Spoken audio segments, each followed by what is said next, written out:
In the beginning, Poco got together as a group that was writing and singing and performing, and we got a record deal.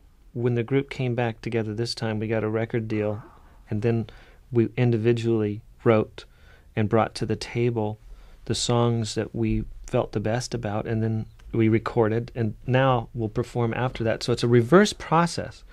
And in doing something with guys spread out, the ideal thing is if we could have gotten together as a group and talked about things and where we wanted to go. Rusty and I kind of would do this. We had a lot of conversations over the phone and what we saw and what we thought and how we'd like the album to sound ultimately and that kind of stuff. So we spent that quality time together on the phone, but when it came to the writing aspects, we really individually wrote our songs and submitted them, and it became an eclectic combination of material that really is individual. But when those individual songs were selected by a producer who then found all the different aspects of the songs that could include other aspects of the singers and so on and so forth, is where that miraculous kind of combination started to happen again.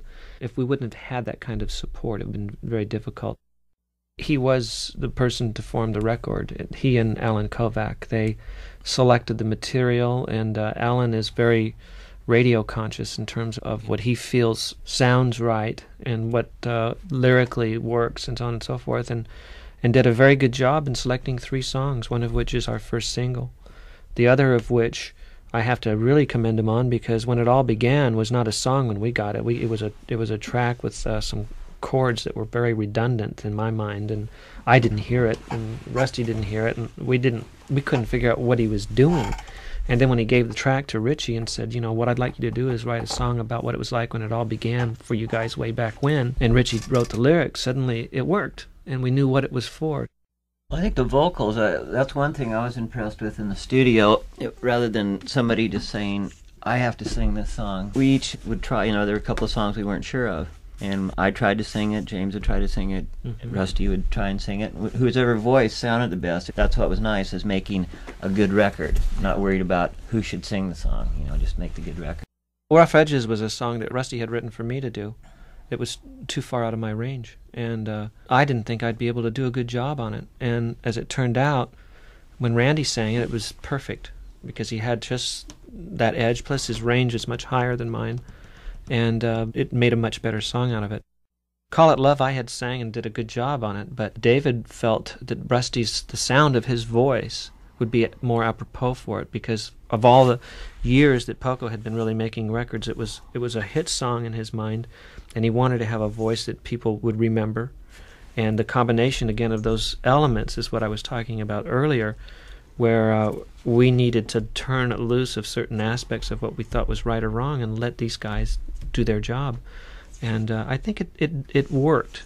When we first got the tune, it was first presented to us, some of the lyrics weren't as good as they should have been. And Jimmy went in and wrote some new lyrics for it that really make a big difference in the song. So it was a group effort, that tune. It was a total group effort. There's a couple of interesting things I think about that record. It was the first time I'd ever sung someone else's song, ever, which is a real new experience for me. It's a lot easier singing your own song because you write something that you can sing. Your voice works for it, needless to say.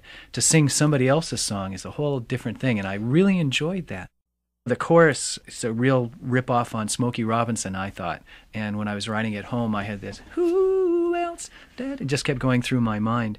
And at first I wondered if it were a little too smoky to work, But like Jimmy said, we all turned in, I think between the 4 writers in this band, we turned in 25 or so songs to the committee to be chosen for what's going to make the record. And they picked that one, I think, because it has a certain kind of Poco sound to it. And I really love material where we can use these guys' voices.